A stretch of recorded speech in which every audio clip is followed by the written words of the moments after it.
Bonjour.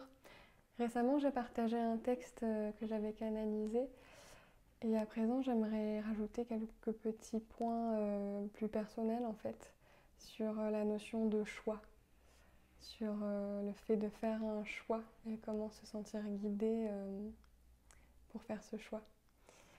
Donc dans un premier temps, ce qui est primordial, c'est d'attendre d'être dans un état de paix, donc s'apaiser. Donc si vous venez d'avoir un gros choc émotionnel, si vous vous sentez accablé par une émotion, dans un premier temps, ce qui va être important, c'est de s'apaiser. Donc ça peut être simplement laisser le temps, un peu de temps passer, respirer, être dans le moment présent. Ce que je fais parfois, moi, c'est me sentir comme traversée par un pilier de lumière qui est relié du centre de la Terre jusqu'au ciel, jusqu'au soleil. Et donc sentir que je suis ce pilier de lumière et que je rayonne cette lumière si je veux bien l'accueillir en moi.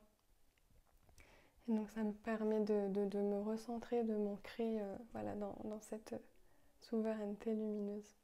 Donc par exemple si c'est suite à une critique, accueillir cette critique, être conscient que c'est la personne qui projette son propre champ mental, ses propres croyances. Donc c'est pas ce qui vous définit. Et c'est ok. Se rappeler, je suis qui je suis et je me choisis. Donc on parle souvent de vulnérabilité, accueillir sa vulnérabilité. Oui, c'est important. Donc mais tout en gardant des exigences. Donc c'est pas parce que là, à ce moment-là, je me sens dévastée que je vais me noyer dans cette mer de larmes et que je vais manger n'importe quoi et que je vais voilà, pas faire des activités qui vont permettre de réélever le taux vibratoire. Donc ok, j'ai des émotions, elles me traversent. C'est ok d'être dans cet état-là. C'est ok qu'elles soient là, elles ont un message à me transmettre, ces émotions. Mais je reste droite avec moi dans le sens où voilà, mon objectif c'est pas de se noyer là-dedans, mais c'est de rester qui je suis. Concernant les moments comme ça, on a un choix assez important, petit ou grand à faire. Donc attendre dans un premier temps d'être dans un état de paix et ensuite être à l'écoute de soi. Au niveau du plexus, en tout cas moi ça se passe là, je sens alors d'abord, soyez attentif une fois que vous êtes apaisé. Quelles sont vos sensations, vos émotions quand vous pensez à une des alternatives? Est-ce que je ressens de la peur, une certaine excitation, de la flemme ou non, je ne le sens pas, de la joie, une ouverture, une fermeture? Donc soyez attentif à tous ces éléments. Donc c'est pas par exemple parce qu'on a peur que ça va être un mauvais choix. Parfois on a peur, mais au fond, si vous êtes plus attentif à ce qui est sous-jacent à cette peur, ça va être quelque chose qui est quand même excitant. Il y a quelque chose en fait qui est ouvert derrière cette peur. La peur peut avoir plusieurs significations. En général, il faut aller vraiment voir qu'est-ce qu'il y a derrière cette peur. Et parfois, il faut justement y aller. Mais ça, c'est à vous de le ressentir.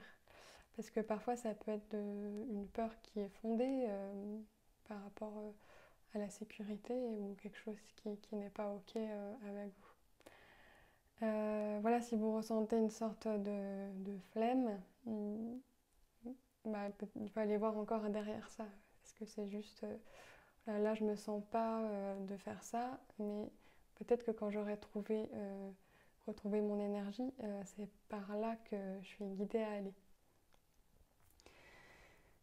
De manière générale, si vous pouvez ressentir un peu plus subtilement, quand c'est OK pour vous, ça va être un sentiment d'expansion. Ici, vous sentez que ça s'ouvre. Voilà, donc il peut y avoir une certaine peur, questionnement, quelque chose d'un peu...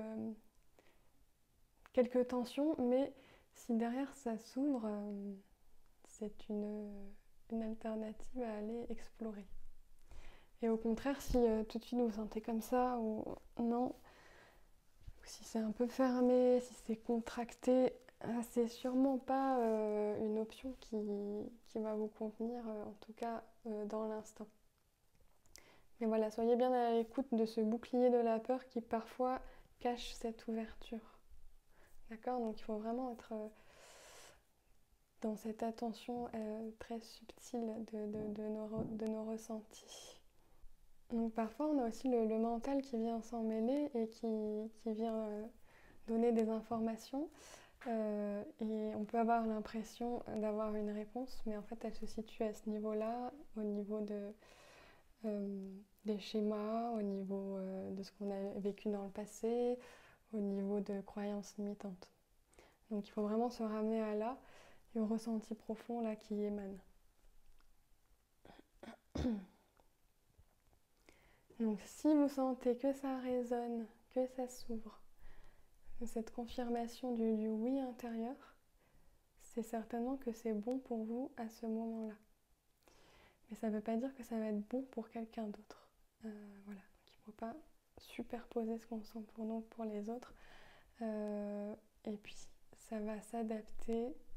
Ces choix intérieurs s'adaptent à chaque personne selon aussi leurs croyances, selon à quel point ils peuvent s'ouvrir à ce moment-là. Je vais prendre un exemple, par exemple, de quelqu'un qui a des croyances limitantes sur il faut travailler dur pour gagner sa vie. Du coup, il ne va pas vibrer la même chose et sa guidance ne va pas le guider de la même manière.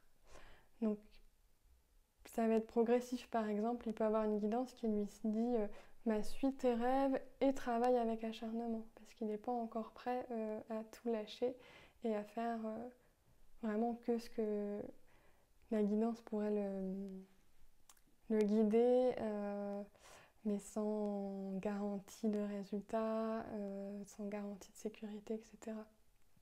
Donc chacun a son rythme. Quelque chose peut résonner pour quelqu'un et pas pour vous. Mais en tout cas, plus vous allez dans le subtil, dans ce ressenti subtil, plus vous allez sentir qu'est-ce qui s'ouvre. Et ça va devenir de plus en plus facile, en fait, de pas à pas aller vers ce qui vous anime au plus profond de vous-même. Voilà, j'espère que cette vidéo vous aura aidé. En tout cas, moi, c'est quelque chose que j'expérimente depuis plusieurs années et qui est vraiment très puissant. Bon, parfois, on n'a pas envie d'écouter tout de suite ou parfois, on est trop dans nos émotions ou dans notre mental pour pouvoir le faire.